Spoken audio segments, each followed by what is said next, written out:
గురుగారు నమస్కారం. శ్రీమాత్రే నమః. గురుగారు ఇంతకు ముందు వీడియోలో మనం పూజా విధానం గురించి మాట్లాడుకున్నాం. పంచోపచార పూజ విధానం గురించి మాట్లాడుకున్నాం. షోడశోపచార పూజ గురించి చెప్పగలరు? తప్పకుండా అమ్మా. ఏం లేదమ్మా, చాలా సింపుల్గా చెప్తాను చూడండి. షోడశోపచారము అంటే మన ఇంటికి ఒక అతిథి వచ్చాడు అనుకోండి, మనం ఫస్ట్ ఏం చేస్తాం? మొట్టమొదటిగా కూర్చోమండము, లేకపోతే కాళ్ళు కడుక్కోవడానికి నీళ్ళు ఇవ్వడము, చేతులు కడుక్కొని నీళ్ళు ఇవ్వడం, ఇట్లాంటివన్నీ మర్యాదలన్నీ చేస్తాం కదా. అదే విధానంగా శాస్త్రంలో ఏంటంటే, భగవంతుడు అక్కడ ఉన్నాడయ్యా, నువ్వు ఫస్ట్ ఏం చేస్తావు భగవంతుడికి అనేటువంటి చెప్పారు శాస్త్రంలో. దాంట్లో ముఖ్యంగా మనము ఎవరైనా ఇంటికి రాగానే ఆవాహనం చేస్తాం, విష్ చేస్తాం ఫస్ట్. ఆవాహనం అని అలాగే ముందుగా ఆవాహనం. ఓకే, అంటే నేను పూజ మొదలు పెట్టగానే అక్కడ ఉంటాడు స్వామివారు, ఎప్పుడూ అక్కడే ఉంటారు.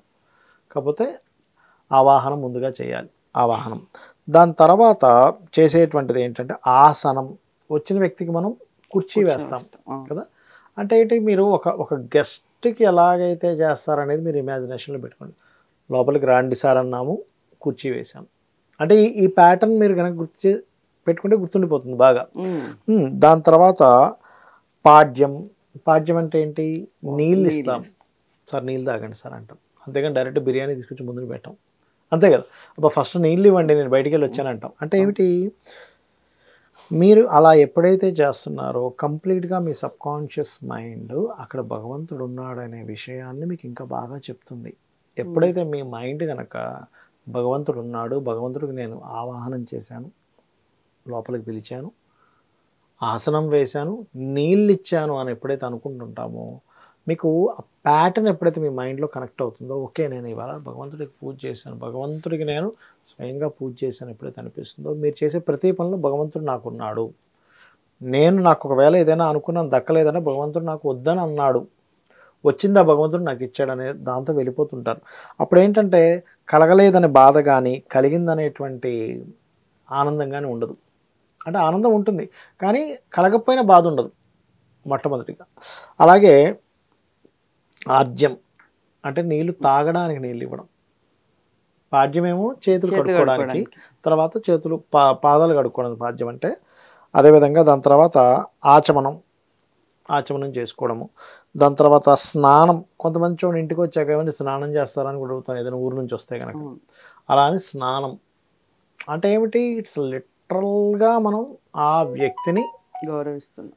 క్లియర్గా మనం ఓకే ఇంక ఇప్పుడు స్నానం చేసుకుంటాడేమో, స్నానం ఇవ్వడం స్నానానికి. దాని తర్వాత స్నానం చేసుకున్నాక ఏం చేస్తారమ్మా ఎవరైనా? వస్త్రం బట్టలు ఇస్తాం. ఏమండి ఒకసారి లుంగి కట్టుకున్నాను, లేకపోతే ఈ వస్త్రం వేసుకున్నాను అని చెప్తాం. మన దగ్గర ఉన్న వస్త్రాలు ఇస్తాం, లేకపోతే ఆయన వస్త్రాలు తీసుకుని వేసుకుంటారు మామూలుగా గెస్ట్ అయితే. అంటే ఏమిటంటే మనకి వస్త్రము అనగానే ఏమండి మరి భగవంతుడికి వస్త్రం ఎలా పెడతామండి అంటారు. అందుకే మనకి ఏం చెప్తారంటే ఒక పత్తితోని తయారు చేసిలా స్వామివారి మీద వేస్తారు, లేకపోతే కొంతమంది చిన్న రిబ్బన్ ముక్కలా కట్ చేసి కూడా వేస్తారు. ఇంకొంతమంది అక్షింతలు వేయొచ్చు. అక్కడ మీరు అక్షింతలనే ప్రతి దానిగా తీసుకోవచ్చు. మీరు స్టార్టింగ్లో ఆవాహనం సమర్పయామి అని వేస్తాం, ఆవాహనం. దాని తర్వాత ఆసనం అని ఒక్కొక్క అక్షింత వేయొచ్చు మనం. ఓకే, దాని తర్వాత వస్త్రం, తర్వాత యజ్ఞోపవీతం. అంటే ఏంటి, ముందున్న యజ్ఞోపవీతం ఏమైనా మాసిపోయిందేమో, ఇంకొక యజ్ఞోపవీతం వేసుకోండి. జంజం యజ్ఞోపవీతం అంటే యజ్ఞోపవీతం. ఇక్కడికి ఎన్ని అయ్యాయి మనకి? మొత్తం 8 అయ్యాయి ఇప్పటికే యజ్ఞోపవీతం. దాని తర్వాత గంధం. ఖచ్చితంగా గంధలేపనం అనేటువంటిది గంధాన్ని వేస్తారు అక్కడ. గంధం లేదు, అక్షింతనే గంధంగా కూడా వేయొచ్చు. కానీ వీలైనంత మటుకు ఏ పదార్థంతో అయితే చేస్తామో వీకి వీలుంటే ఆ పదార్థంతోనే చేయాలి. ఈ అక్షింత అనేటువంటిది ఎందుకు పెట్టారంటే ఒక పేదవాడు ఉండొచ్చు ఉండకపోవచ్చు, ఆ 10 రూపాయలు కూడా కష్టం అవ్వచ్చు. అలాంటప్పుడైనా సరే మీరు చేయాలి. ఒకవేళ అక్షింతలు కూడా లేవు, నీటితో కూడా చేయొచ్చు అని చెప్పింది, వాటర్తో కూడా చేయొచ్చు అని చెప్పింది శాస్త్రం.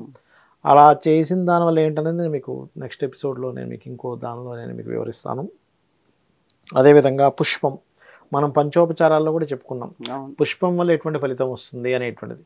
గంధం వల్ల గురుబలం పెరుగుతుందని చెప్పాము, పుష్పం వల్ల ఏమో మనకి దారిద్ర్యం తొలగుతుంది అనేటువంటి చెప్పుకున్నాం. అయితే ఇందులో ఇప్పటివరకు పుష్పం అంటే 10 అయ్యాయి కదా. ఇప్పుడు ఆవాహనం చేసామనుకోండి, ఇక్కడ ఏం ఫలితం ఇస్తాడో చెప్తాను నేను మీకు. అంటే మొత్తం 16ది చెప్తాను, బట్ ఆవాహనం వల్ల కలిగే ఫలితం ఏమిటి అంటే, మనం చూడండి ఎప్పుడు ఒకటి ఫీల్ అవుతుంటాం, ఏమంటే నన్ను ఎవరు గౌరవించట్లేదండి, వాళ్ళ ఇంటికి వెళ్ళాం అసలు రెస్పెక్ట్ ఇవ్వలేదండి. మనం గనక మన పూజ గదిలో ఆవాహనం భగవంతుడికి చేశామా ఎంతో గౌరవంగా మనకు ఆ యొక్క గౌరవం మనకు భగవంతుడు ఇస్తాడు ఎక్కడికి వెళ్ళినా కూడా. అదేవిధంగా మనము ఆసనం భగవంతుడికి వేస్తే మనకంటూ ఒక ఆసనం దొరుకుతూ ఉంటుంది. అంటే ఎట్లాగా ఒక జాబు అనుకోనివ్వండి, జాబ్ అనుకోండి, లేకపోతే ఎక్కడైనా ఒక దగ్గర ఇప్పుడు ఎక్కడైనా సరే మీరు ప్రశాంతంగా ఉండేటువంటి స్థితిని భగవంతుడు ఇస్తాడు. జాబ్ అనే కాదు, ఆసనం అంటే ఏంటి, సుఖంగా కూర్చోవడం, అంటే హ్యాపీగా అమ్మయ్య ప్రశాంతంగా ఉన్నాయనే ఫలితం మనకు వస్తుందట ఆసనం కనుక భగవంతుడికి సమర్పిస్తే. అలాగే పాడ్యం, అర్ఘ్యం, ఆచమనం వీటన్నిటి వల్ల ఏమిటి అంటే ఒక్కొక్క దాని వల్ల మనకి ఒక్కొక్కసారి చూడండి, మనం నీళ్లు తాగడానికి ఇచ్చాం భగవంతుడికి, మనకి దప్పిక అంటే ఏమిటి, ఒక్కోసారి మనం అలసిపోయి ఊపిరాడని స్థితికి వెళ్ళిపోతుంటాం. ఆ టెన్షన్ తగ్గుతుంది మనం భగవంతుడికి గనక నీటిని సమర్పిస్తే. అదేవిధంగా చేతులు కాళ్ళు కడుక్కోవడానికి కూడా నీళ్ళు ఇస్తాను చూసారా, చేతులు కడుక్కోవడానికి నీళ్ళను సమర్పిస్తున్నట్టుగా చేసినట్లయితే దారిద్ర్యం తొలగుతుందని, దీనికి కూడా దారిద్ర్యం తొలగుతుంది. పాదాలు కడుక్కోవడానికి కనుక నీళ్ళు ఇచ్చినట్లయితే గురుబలం పెరుగుతుంది. అక్కడ ఇంకోటి ఏంటి, మీ పూర్వజన్మకు సంబంధించిన కొన్ని పాపాలు తొలగుతాయి స్వామివారి కనుక కాళ్ళకు కడుక్కోవడానికి నీళ్ళు ఇస్తే కనుక. ఓకే, అదేవిధంగా స్నానం వల్ల ఏమిటి, స్నానం సంబంధించినటువంటి చేసినప్పుడు ఏమవుతుందంటే, స్నానం ఈజ్ ఈక్వల్ టు అభిషేకం అనుకుందాం కాసేపు మనం, మొత్తం నీరుతో పోయడమే కదా అది కూడా. అయితే ఈ స్నాన సంబంధించినటువంటివి చేసేటువంటి ప్రక్రియలో ఈ షోడశోపచారాల్లో మీకు ఏమవుతుందంటే మీ బాడీలో నాడుల్లో ఉండేటువంటి కొన్ని బ్లాకేజెస్ పోతాయి. ఓకే, నాడుల్లో ఉండేటువంటి బ్లాకేజెస్ స్నానం వల్ల. అదేవిధంగా స్నానం తర్వాత వస్త్రం, మనం గనక భగవంతుడికి వస్త్రం సమర్పయామి అని షోడశోపచారాల్లో చేస్తాం, మనకి రక్షణ కలుగుతుంది. మనం వస్త్రం వల్ల ఏం పొందుతాం, రక్షణ పొందుతాం. మనం వస్త్రం లేకుండా ఉంటే ఎలా ఉంటుందమ్మా, ఈ వస్త్రం కూడా మనకు రక్షణ కదా, మనకి రక్షణ కలుగుతుందట. ఇలాంటి రక్షణ మనకు వస్త్ర రక్షణ కాదు, వేరే రకమైన రక్షణ స్వామివారి ద్వారా కలుగుతున్నారు వస్త్రాన్ని కనుక షోడశోపచారాల్లో వాడినట్లయితే. అలాగే దాని తర్వాత యజ్ఞోపవీతం అంటే ఏమిటి, గాయత్రి కూడా రక్షణే, అమ్మవారి రక్షణ. మనం స్వామివారికి సమర్పిస్తే కోటి గాయత్రులు చేసినటువంటి ఫలితం వస్తుంది మనకి. ఓకే, అదేవిధంగా గంధం ఆల్రెడీ నేను మీకు మొదటి ఎపిసోడ్లో చెప్పాను, గురుబలం పెరుగుతుంది, పుష్పం వల్ల ఏమో దారిద్ర్యం తొలగుతుంది అనేటువంటి చెప్పాను, గంధం పుష్పం. అదేవిధంగా ధూపం వల్ల కూడా ధనప్రాప్తి అని చెప్పాను నేను మీకు. సో ధూపం వేయాలి. ఇక 12వది దీపం వల్ల జ్ఞానం వస్తుందని చెప్పాను. దాని తర్వాత 13వది నైవేద్యం వల్ల ఏం జరుగుతుందో నేను మీకు ఆల్రెడీ మొదటి ఎపిసోడ్లో చెప్పాను. ఒకటే గుర్తుపెట్టుకోండి, నైవేద్యం మనం ఏమి వండుతున్నాము ఏమి ఇస్తున్నాము అనేది అసలు ప్రశ్నే కాదమ్మా. మీరు ఎంత ప్రేమగా ఇస్తున్నారు ఈజ్ మోస్ట్ ఇంపార్టెంట్. అక్కడ మీరు ఇంత గారెలు బూర్లు అన్నీ పెట్టేసి అసలు కాన్సన్ట్రేషన్ చేయకపోతే ఒక్క చిన్న చీమక బుర్ర అంతా కూడా ఆయన తాకడు. మీరు కనుక ఎంతో ప్రేమతో చక్కెర కలిపిన నీళ్ళు పెట్టినా ఒక స్పూన్తో ఆయన తీసుకుంటాడు, ఎంతో ప్రేమగా తీసుకుంటాడట. శాస్త్రంలో ఉన్నవి, పురాణాల్లో ఉన్నటువంటి విషయాలు ఇవన్నీ కూడా. అలాగే నైవేద్యం తర్వాత తాంబూలం, నమస్కారం అండ్ అదేవిధంగా ప్రదక్షిణం. తాంబూలం అనేటువంటిది ఖచ్చితంగా ఇవ్వాలి. తాంబూలం ఇవ్వడం ద్వారా కలిగేటువంటి ఫలితం ఏమిటి అంటే, చూడండి మనకి ఒక్కొక్కసారి మన మీద బ్యాడ్గా మాట్లాడుకుంటూ ఉంటారు.